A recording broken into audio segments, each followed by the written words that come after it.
Nous lirons le psaume 133. Il n'est pas très long, il n'y a que 3 versets. Mais 3 versets qui disent beaucoup de choses. Le psaume 133.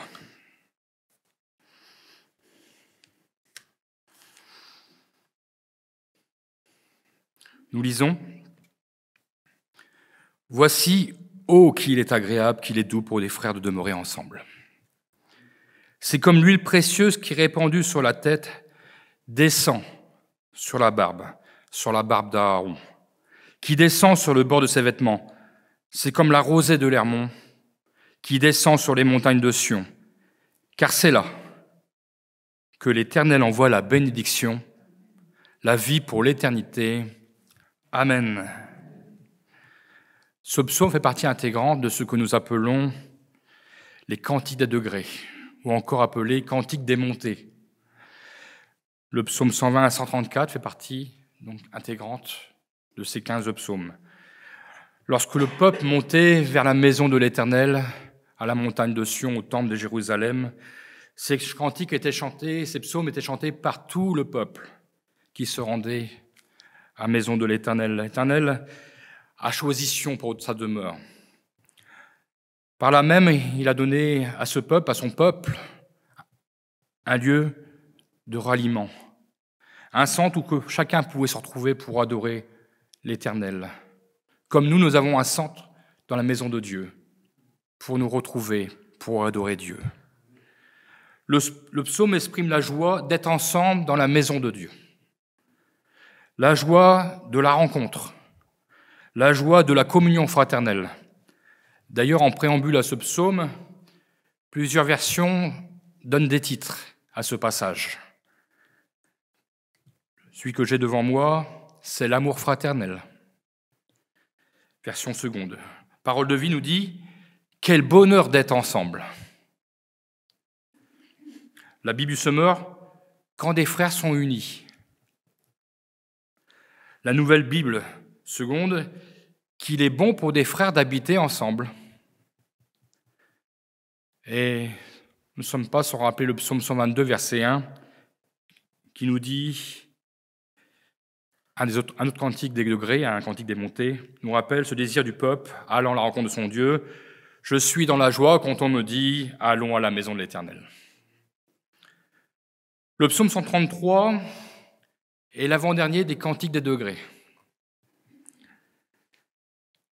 Sans doute ce peuple était prêt de rentrer pleinement dans le temple. Dans la maison de l'Éternel, la joie est pressante. Enfin réunis, enfin ensemble, pour célébrer l'Éternel, nous savons que le peuple d'Israël avait de nombreuses fêtes. Ils aimaient se retrouver pour célébrer l'Éternel. Et d'ailleurs, le dernier psaume, le 134, c'est un appel à la louange. Mais j'aimerais ce matin découper ce psaume en 3 parties. Le psaume 133, celui que nous avons lu. Je vais le décomposer en 3 parties avec des petits mots ou groupes de mots. Le premier, c'est, première partie, voici. Deuxième, c'est comme. Et le troisième, car c'est là. Nous retrouvons ces mots dans les 3 versets qui composent ce psaume joyeux. Tout d'abord, voici. Le psalmiste commence ainsi pour nous montrer un état de fait, un état de fait. Une chose sur le point de se produire, c'est un constat. Nous sommes dans la proximité que cela arrive. Alors qu'arrive-t-il ? Voici, ô qu'il est agréable, qu'il est doux pour des frères de demeurer ensemble. Ensemble dans la maison de Dieu, ensemble pour goûter à la communion fraternelle, ensemble pour nous encourager au rassemblement. Comment percevons-nous nos rassemblements ? Est-ce que c'est toujours, comme le psalmiste le dit, agréable et doux ? La version seconde nous le décrit comme plaisir et bonheur. Oh, quel plaisir et quel bonheur d'être dans ta maison. Prendre plaisir à venir dans la maison de Dieu parce que le Seigneur nous y attend. Prendre plaisir au rassemblement du peuple de Dieu, parce que c'est l'occasion de retrouver nos frères et nos sœurs. Et c'est aussi l'occasion qu'à travers ce rassemblement découle la joie. Ces rassemblements dans la maison de Dieu nous préparent déjà au grand rassemblement, un jour dans la maison du Père. Matin, Maxime a lu, il y a plusieurs demeures dans la maison de mon Père. Mais nous serons tous ensemble dans la maison du Père. Venir dans la maison de Dieu doit être pour nous comme un bouillonnement. Je vais prendre part au culte de l'Éternel. Je vais apporter ma pierre à l'édifice.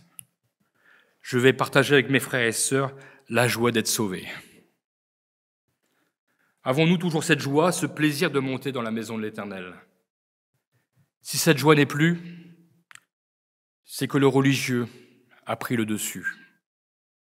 L'habitude a pris le dessus. Et que le but du rassemblement n'est plus atteint. Le rafraîchissement de l'âme, la foi fortifiée, le renouvellement des forces ne s'opèrent plus. Voyons 3 conditions qui permettent à ressentir ce bonheur d'être ensemble. Nous l'avons lu, il faut être frère. Voici qu'il est agréable, qu'il est doux pour des frères. Donc il faut être frère et sœur. Demeurer ensemble, deuxième condition, et vivre dans l'unité. Vous le verrez par la suite, vivre dans l'unité n'est pas écrit précisément, mais dans une autre version, il nous est dit demeurer unis, demeurer dans une étroite union, ensemble. C'est une nécessité de comprendre que nous sommes frères en Christ. Nous avons un lien de parenté qui nous unit les uns aux autres. Nous sommes frères en Christ. Pour être frère, pour être frère en Christ, il faut être né de nouveau. Le Saint-Esprit est venu habiter dans notre cœur. Nous sommes animés par son esprit. Nous sommes frères parce que nous avons été appelés à une même espérance. Nous avons tous le même Seigneur et la même foi. Parce que nous avons été baptisés du même baptême et que nous avons le même Dieu qui est au-dessus de tous. C'est ce que nous lisons dans Éphésiens, chapitre 4, versets 4 à 6. Il nous est dit, il y a un seul corps et un seul esprit. Comme aussi vous avez été appelés à une seule espérance pour votre vocation. Il y a un seul Seigneur, une seule foi, un seul baptême, un seul Dieu, et Père de tous, qui est au-dessus de tous, et parmi tous, et en tous. Voici le point commun de tous les frères et sœurs.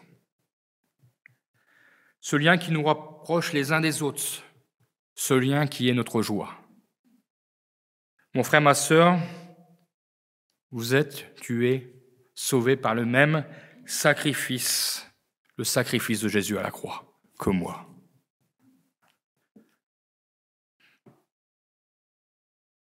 Nous sommes revêtus de la même nature divine. Nous sommes purifiés dans le même sang, celui de Jésus-Christ à la croix. Un chant nous dit « Ton sang coule dans mes veines ». Nous sommes liés par le sang de Jésus-Christ. Nous sommes frères et sœurs. Jésus, selon Paul déclarait à travers de Jésus, il est le premier des frères.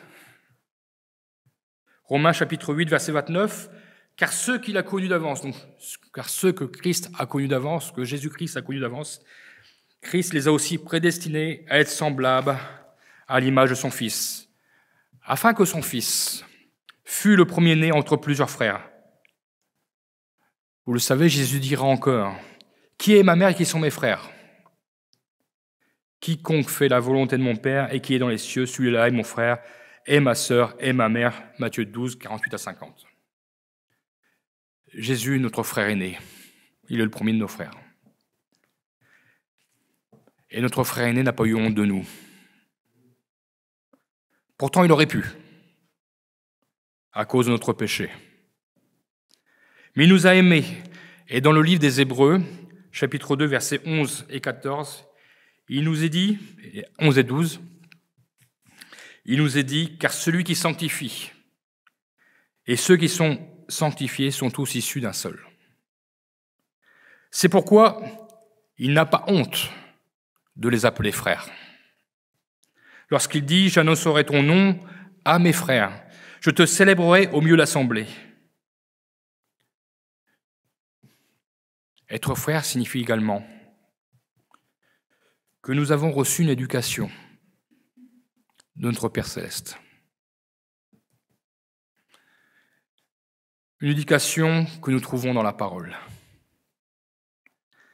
C'est notre ligne de conduite. La parole nous apprend à respecter nos frères et sœurs, à être solidaires. Puisque Christ, notre frère, nous devons être animés des mêmes sentiments qui étaient en lui. Ces mêmes sentiments de compassion, de miséricorde, ces sentiments d'amour. Parce que c'est ce que notre Père veut. C'est sa volonté. C'est ainsi qu'il nous éduque. Si nous sommes frères et sœurs, nous porterons les fardeaux des uns et des autres. Nous ne considérons pas notre frère comme un étranger, mais nous lui tendrons la main d'association. Car nous sommes tous membres du corps de Christ. Et même nous avons un regard d'amour envers le frère qui est tombé, nous dit Galates chapitre 6, verset 1.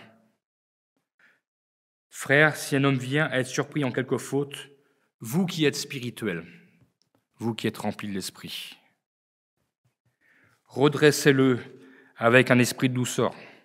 Et il rajoute, prends garde à toi-même de peur que tu ne sois aussi tenté.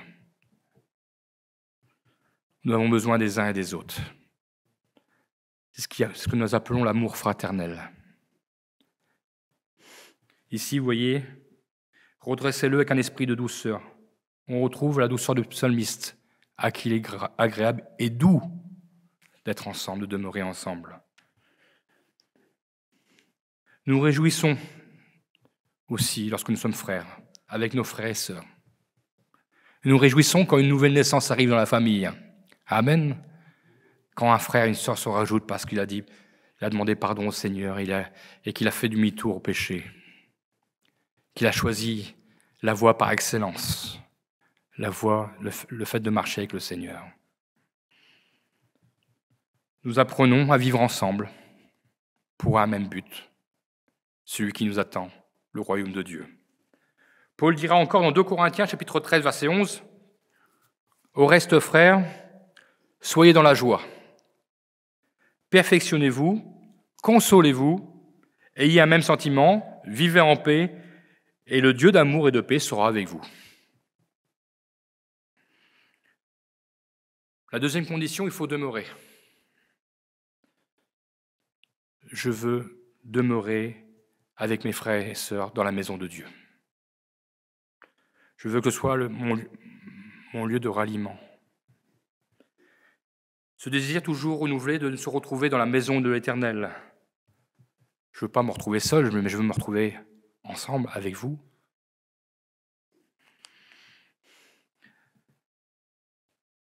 Mon cœur est-il dans la joie tout à nouveau, à chaque fois que je monte dans la maison de l'Éternel? Lorsque je monte à la maison de l'Éternel, est-ce que je suis prêt à y demeurer en communion avec mes frères et mes sœurs? Ou est-ce que je me dis, j'espère que ce frère ou cette sœur ne sera pas là ce matin parce que j'ai un différend avec elle ou avec lui? Ça peut arriver, mais prions afin que la paix règne dans la maison de Dieu. Je glorifie Dieu pour le climat de paix qu'il y a dans la maison de Dieu. Je veux ce matin ne pas entretenir de mauvaises dispositions, mais je veux, avec tous mes frères et sœurs, avoir cette communion parfaite. Si nous avons cette communion parfaite entre nous, nous l'aurons avec le Père. Cette communion parfaite qui nous lie à Christ. Malheureusement, vous le savez, des chrétiens ont choisi de vivre hors du corps de Christ. Une vie chrétienne individualiste. La demeure de l'Éternel n'est plus leur rendez-vous. La demeure de l'Éternel n'est plus leur joie. Alors peut-être que certains s'imaginent trop parfaits pour être dans la maison de Dieu. trop parfait pour l'Église, trop parfait par rapport aux frères et aux sœurs. Il n'existe pas d'Église parfaite. Encore moins des frères et des sœurs parfaits. Mais le Seigneur, de nous, bien imparfaits, a besoin de nous pour faire des choses parfaites. La parole de Dieu nous dit que nous devons même voir en notre frère, notre sœur, quelqu'un de supérieur en nous. Même avec tous ses défauts, nous devons le voir supérieur à nous.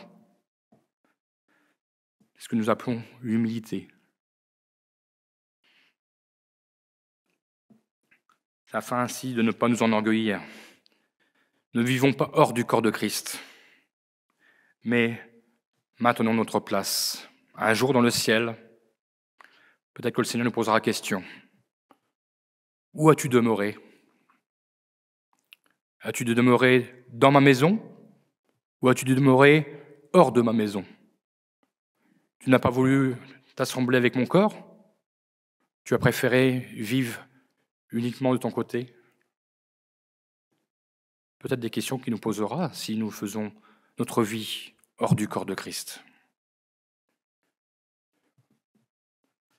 Ne cherchons pas de faux raisonnements pour nous justifier, mais centrons nos regards sur la tête de l'Église qui est Christ. Christ nous appelle à demeurer dans sa maison. Je médis Dieu lorsque j'entends dans certaines églises des frères et des sœurs qui ne sont pas d'accord avec tout, mais qui disent « je demeure dans la maison de Dieu parce que c'est ma maison ». Ils continuent d'être fidèles à Dieu. Et ils prient pour un réveil. Ils prient pour que Dieu mette sa main. Mais ils restent dans la demeure de l'Éternel. Ils habitent dans la maison de Dieu. Christ nous appelle à demeurer dans sa maison, comme si Dieu décide. Et si Dieu décidait de souffler un réveil aujourd'hui, où serons-nous? Dans la demeure de notre Seigneur ou en dehors? Dieu est tout-puissant.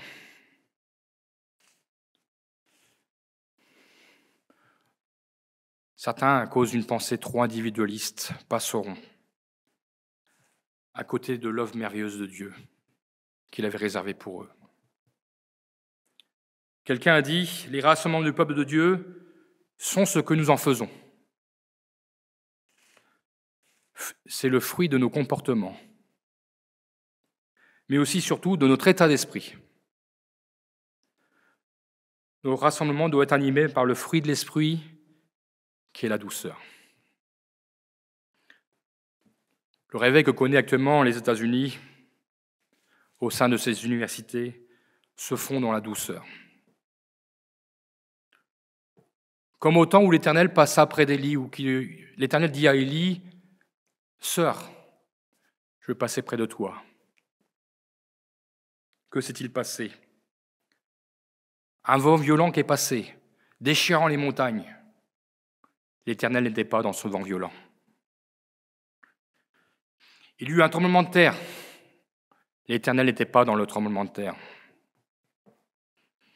Après cela, le feu. L'Éternel n'était pas dans le feu. Mais il nous est dit, ensuite il y eut un murmure doux et léger. L'Éternel était là, dans le murmure doux et léger.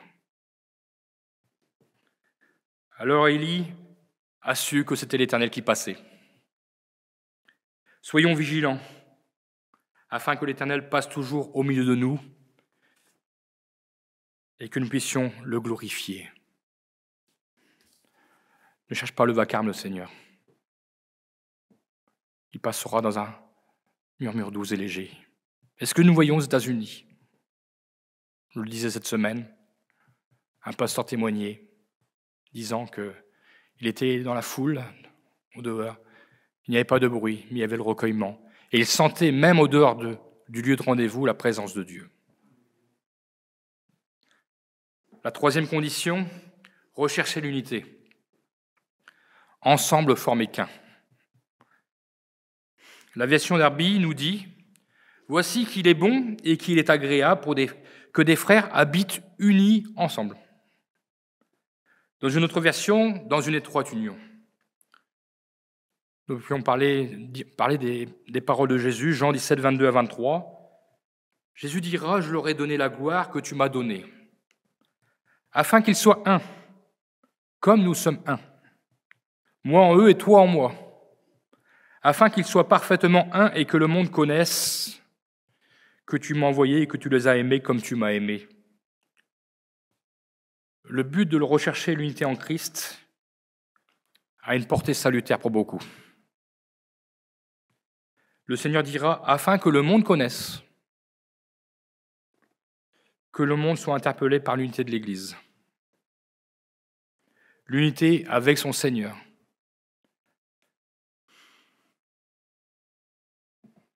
Le Seigneur n'a pas dit que ce serait une chose facile. Et même l'apôtre Paul nous demande de faire des efforts pour cela. Éphésiens chapitre 4, versets 2 et 3, nous est dit « en toute humilité et douceur ». Remontez au verset premier, ce sera plus facile pour comprendre le contexte. On va lire le premier verset. Donc Paul qui parle, je vous exhorte donc, moi, le prisonnier dans le Seigneur, à marcher d'une manière digne de la vocation qui vous a été adressée, en toute humilité et douceur. Nous retrouvons la douceur. Avec patience, vous supportant les uns les autres avec charité, avec amour, vous efforçant de conserver l'unité de l'esprit. Vous efforçant de conserver l'unité de l'esprit par le lien de la paix. Nous avons notre responsabilité.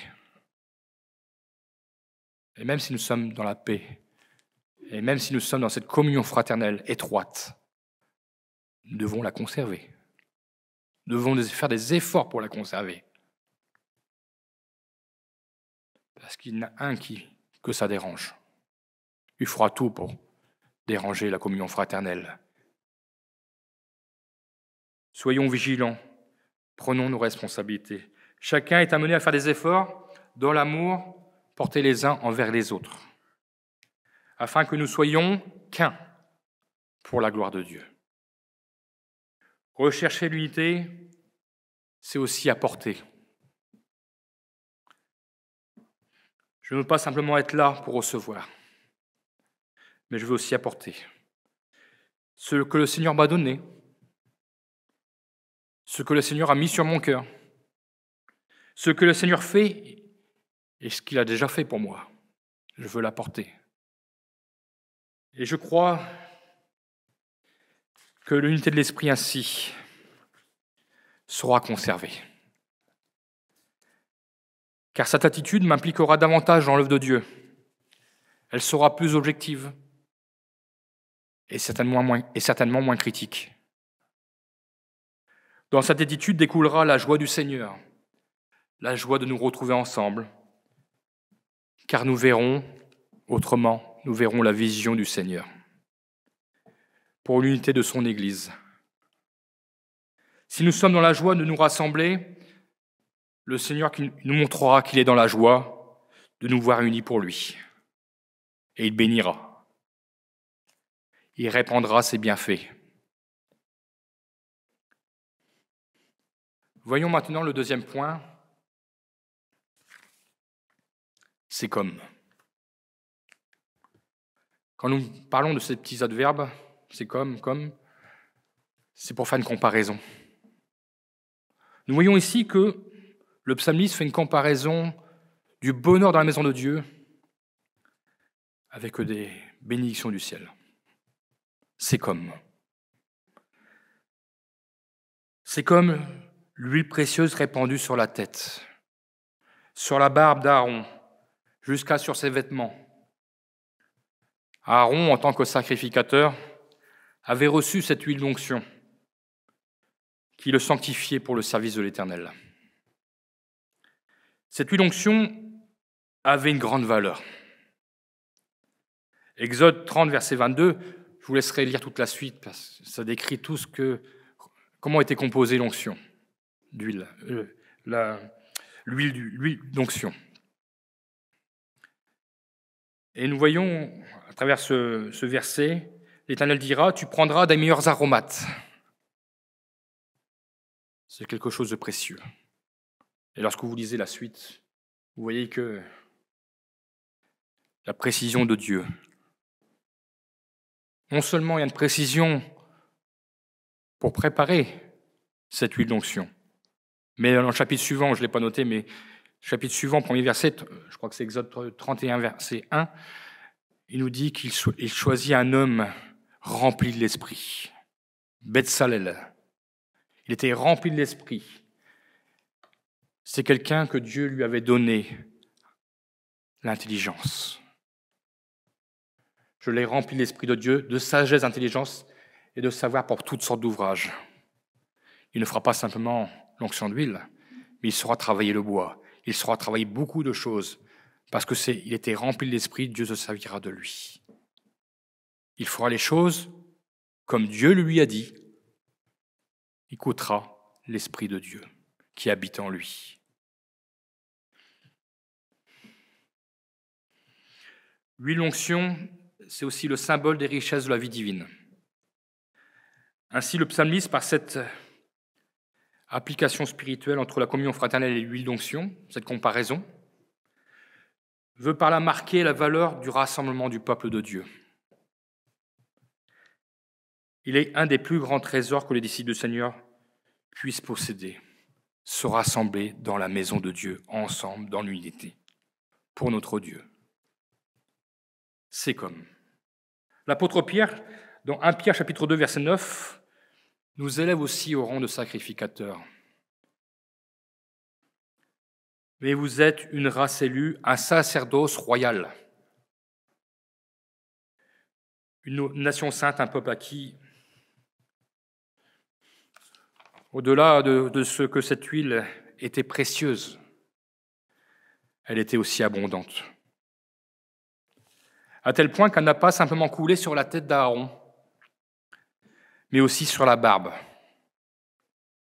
qui s'est ensuite répandue sur les vêtements d'Aaron. Quand le rassemblement des enfants de Dieu se fait dans l'unité, dans la joie, dans la douceur,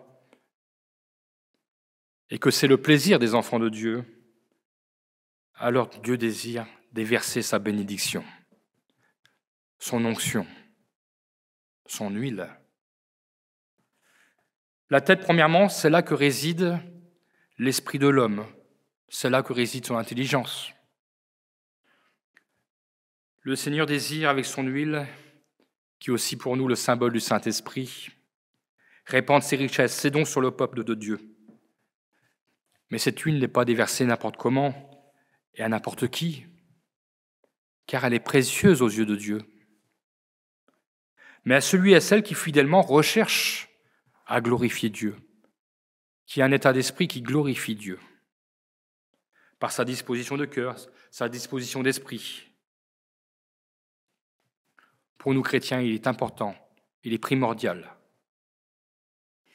que notre esprit soit régénéré par l'action bénie du Saint-Esprit.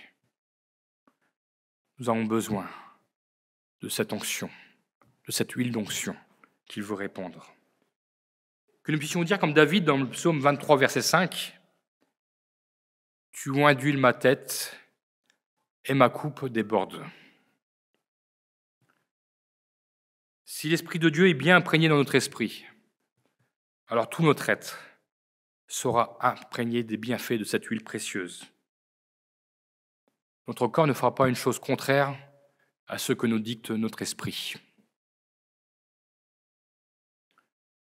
Ce matin, nous pouvons être ici, présents dans ce lieu.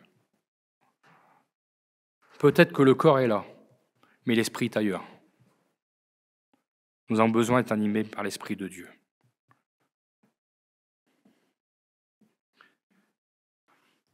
Le Seigneur, ce matin, ne désire pas donner à demi-mesure, mais afin que notre coupe déborde. Christ est la tête de l'Église et désire déverser sur chaque membre de son corps cette huile précieuse. Et je dirais, pour que la répartition se fasse bien, il faut s'approcher les uns des autres. Il faut qu'il y ait cette communion étroite, cette union étroite, afin que l'huile puisse se déverser sur les uns et sur les autres. Nous contaminions notre frère, notre sœur, par l'action du Saint-Esprit que nous avons reçu dans nos vies. Et les membres approchés les uns des autres sont ainsi au bénéfice de cette huile précieuse. Il y a de l'abondance dans la maison de Dieu. Aaron, en tant que sacrificateur, c'est pour ça que j'ai demandé à Olivier tout à l'heure qu'il se mette bien droit. En arrivant, j'ai voulu faire un petit test. Il ne devait jamais se couper la barbe. En fait, la barbe, pour les sacrificateurs, ça reflétait la beauté de l'homme. Et c'est pour ça que la barbe arrivait au bord des vêtements. Ici, ça arrivait jusque... Et c'est pour ça que l'huile coulait sur la barbe. Et ensuite, c'est pour ça qu'il nous a dit 2 fois la barbe. Coule une première fois sur la barbe, et de la barbe d'Aaron coule sur les vêtements.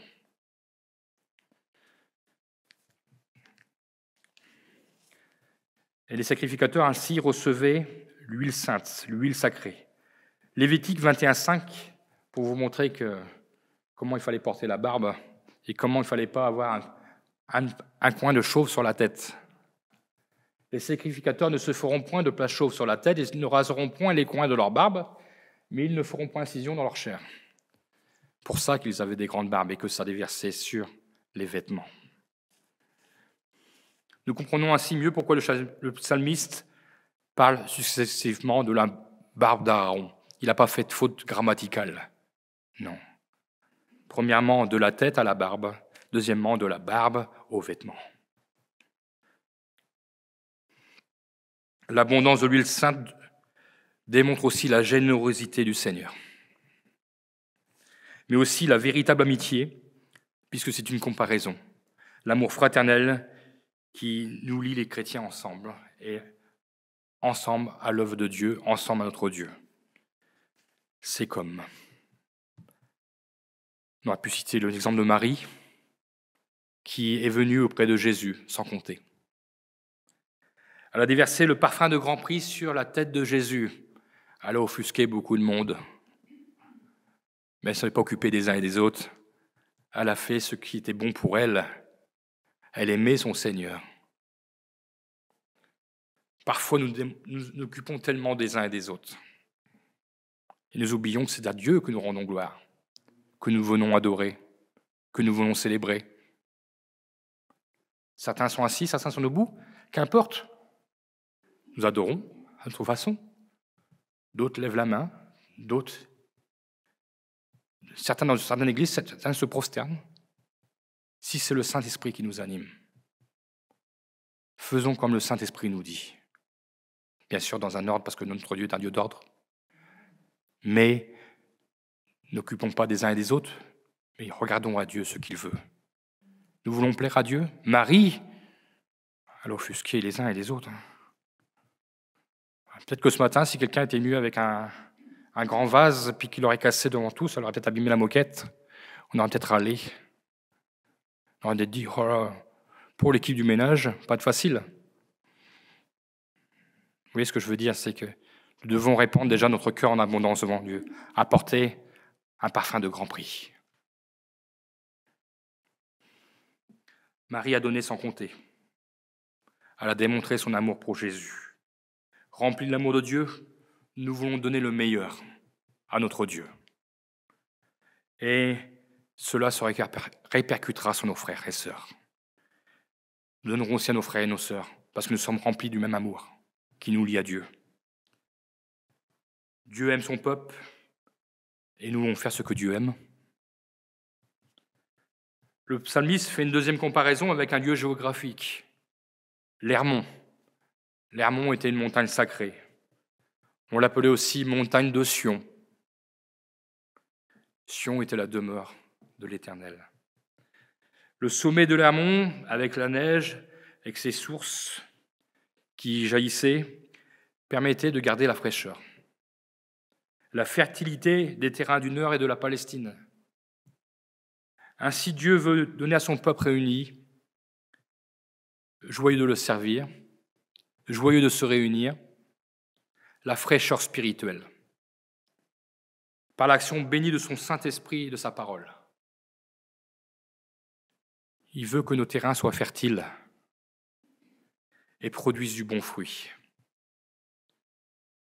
Cela permettra à la communion fraternelle d'être maintenue, entretenue, enrichie. La rosée, je ne vous apprends rien quand nous la découvrons le matin. Comment est-elle venue? Comment repart-elle?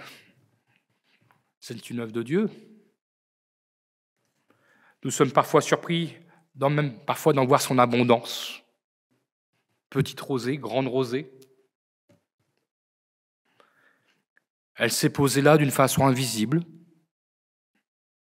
sans bruit, et pourtant elle apporte le rafraîchissement et la bénédiction. Nous pouvons encore faire un parallèle avec le murmure doux et léger qui se fait dans le calme, mais qui se fait. Ce matin, le Seigneur veut nous rafraîchir en rappelant cette parole de Deutéronome, dans Deutéronome chapitre 32, verset 2. L'Éternel dira que mes instructions se répandent comme la pluie, que ma parole tombe comme la rosée, comme des ondées sur la verdure, comme des gouttes d'eau sur l'herbe. Si nous nous sentons desséchés, laissons la rosée de Dieu se poser sur nous ce matin. Recevons les gouttes d'eau de son onction et de son Saint-Esprit. David dira au psaume 92, verset 11, « Je suis arrosé d'une huile fraîche. »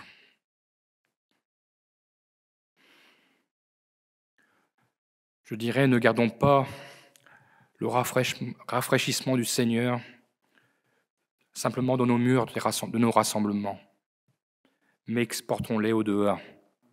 Seigneur, que ton onction reste sur moi,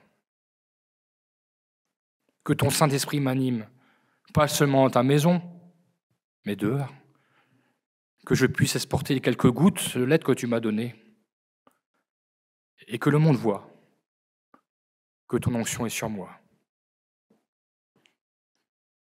Par la bouche de Michée, chapitre 5, verset 6,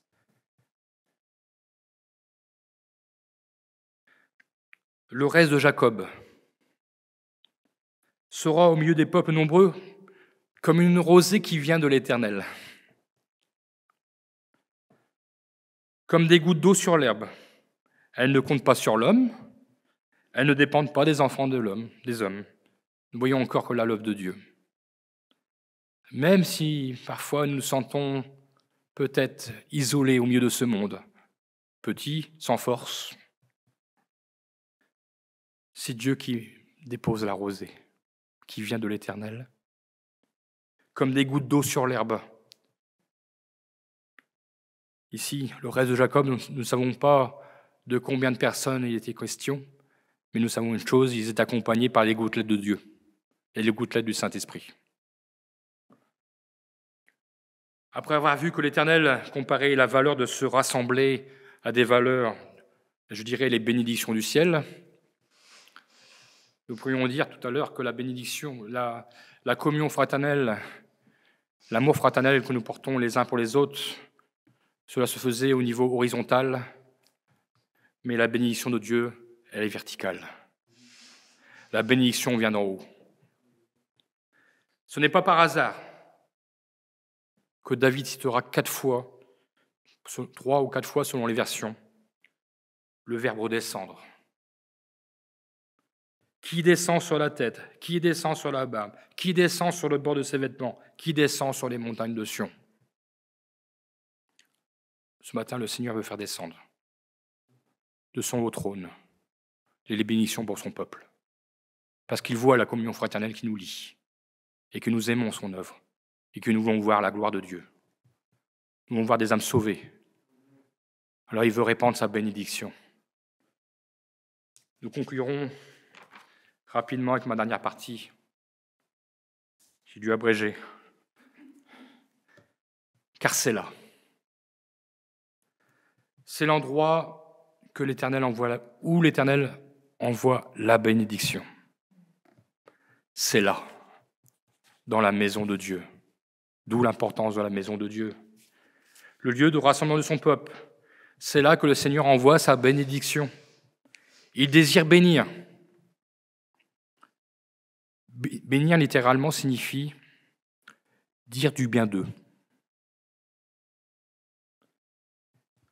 Est-ce que Dieu peut dire du bien de nous ce matin? Comment nous sommes-nous rassemblés? Est-ce que le Seigneur peut dire du bien de notre rassemblement? Je le crois. Quand le peuple de Dieu se réunit pour former qu'un devant lui, le peuple alors est richement béni. Car Dieu veut répandre ses bienfaits sur tous ses enfants. L'amour fraternel, le bonheur d'être ensemble, va déclencher l'approbation du Seigneur. Si notre état d'esprit, bien sûr, est pour la gloire de Dieu et faire la volonté de Dieu, nous allons déclencher l'effusion du ciel sur ses enfants. Dans différentes versions, il nous est dit que c'est là que Dieu a ordonné la bénédiction, ou encore a commandé la bénédiction. Il est aux commandes. C'est lui qui décide. Et quelle bénédiction nous est dit la vie pour l'éternité. Dans sa joie de voir la communion fraternelle des enfants de Dieu, il accorde un bienfait supplémentaire, la vie pour l'éternité. Recevons ce matin la bénédiction du Seigneur,